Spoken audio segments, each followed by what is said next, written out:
about his past, his father, maybe? Yes. I mean, there's a lot of eating talk. So I mean, I think it's coming up. I don't know for sure, but obviously I think that is a huge part of Magnus's past, and something that he doesn't really ever talk about or has often transitioned with the death in his kind of family and how that's tied together. But I mean, this is just one lane that he talked about. To Alec and being able to even get to that point of disclosing this information. There'll be an interesting source of conflict. Like at some point, you have 400 years, right? 500 years. It'd be interesting to see Alec react to that kind of, like I have all these things.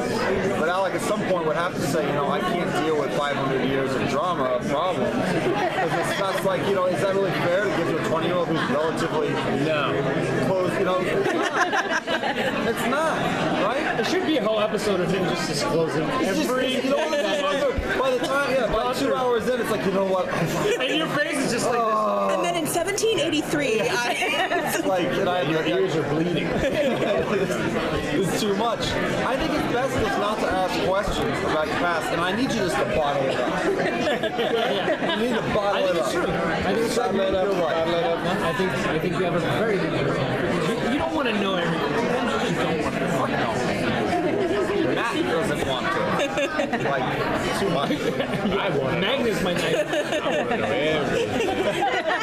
Luke's like, so what do you tell you next? I don't know. Alex is asleep and Luke's like, tell me more. Please. It's like, man, you're a mess. I want to hear like the party story. That's what I want to hear. Yeah, why does he always got to go to the Miz? Yeah, let's go to the party. Later, like that story, good story. Yeah, might be. I don't know if they're equal because they might be. Two good stories every bad. Exactly. Are there backstories that you know as Harry about him that you're informed a little bit about the past that maybe people don't know yet? Yes, but also I you know, a lot of things that has happened kind of has switched within what's in the book. So you know, kind of take it with how the writers are kind of moving forward. But there's just so much to play with. You mentioned about his father, but also like he's, you know, he lived in so many different countries and been with so many people. And bringing that up, the number amount, I think that alone is a show in itself. Yeah. You know, it's like a soap opera for him. 17,000 episodes. I feel like Luke would ask you, and I'm speaking for Luke right now, I feel like Luke would ask you, who is the most interesting person you met each decade? Yeah, and run through that. Of the 20th century, and then run through it. Like let me know. Like, People that you would know. Like, yeah. There's a fan that drew this really cool picture of, it was so cool, of Freddie Mercury and Michael Jackson, and when Magnus was back in, I think in the 80s. That was and it was so just a picture, they're sharing, like, they're drinking coffee together, and I think that's a cool part of seeing, like, wait, who's Magnus, like, been in contact with, or, like, he's just kind of hiding, you know, in the shadows, and, like, kind of been that guy that's in every picture that you see in the background, right? Yeah, it's badass. Yeah. So I know the Malik relationship is really huge with the fans, but portraying a gay queer couple on TV, have you gotten a reaction from queer fans who say thank you, who are just really excited to see that representation on screen? Yes, and I'll say this again and again, it's a tremendous honor to have that response, because you know, you could do something that you're trying to do right, and we feel a tremendous sense of responsibility, and there could be no response. And, you know, it could be doing nothing. It means you're doing it wrong, or something's not working, or maybe just people aren't ready for it, or people don't want what you're doing. And in this case, because of that encouragement, we feel this responsibility is that honor, because it's turned into that honor.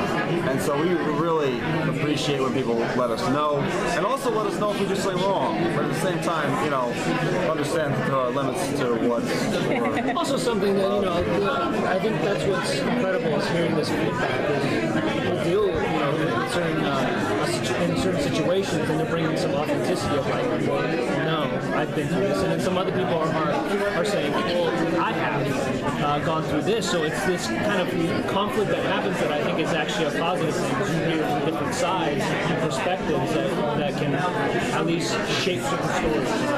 So I have a question actually, because I've had it explained 2 different ways, and I'm completely confused. I'd love to know. When you say LGBTQ, queer, what exactly does it stand for? Who does that encompass? So the full acronym that we use on our site is LGBTQIA+, Okay. which is queer, genderqueer, intersex, and asexual, like Raphael. Okay. But LGBTQ shortened out, Q cover queer is sort of an encompassing Umbrella term. Yes. Okay, got it. It's like Q is like That's everything. because I had it explained to me that Q is like asexual, and that's what that is included in the Q. I think anybody who's in that spectrum can claim the word queer if they want to. Okay, got it. Okay, fair enough. Magnus and Alec had a bit of a problem where Magnus was in Valentine's body and Alec didn't believe him. So, and there was a lot of like sort of betrayal on that, and it kind of never really went anywhere. Is that something that's going to come back? So, first of all, I know that episode, so it had to be dramatic. Right. Because of given the context and everything else. But I thought that there was a lot of room for humor within it when he was dealing with Valentine in Magnus' body. The other way around it is truly sad. Because it's like you're seeing this horrible thing. Also, Alec makes some decisions in there in line with torture that I'm not completely happy with, because I don't really believe that you can come back from that. Like, he engaged in support, but let's take that as it is. But the scene where he kills Azazel, and then Valentine, as Magnus drops to the ground, he's like, oh, he's pulling up the dust, and Alec comes over and he's like, oh, baby.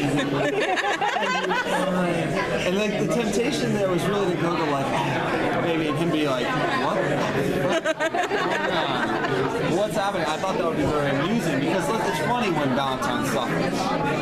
I think that is the beauty of like with seeing Valentine like discovering all this stuff, but having to cover himself up like I have to play along with it. Okay. It was very amusing. So I think that, I don't know. But I think with the whole Alec thing, I think it's just with Valentine, you just gotta trust that he'll go to great lengths to deceive her, So even to that point, it's like how could Alec really know? Even though he's feeding this information that only Magnus would know, Valentine is very privy to like obviously not when he doesn't know like the different relationship happening, but you can't underestimate him. So I think that was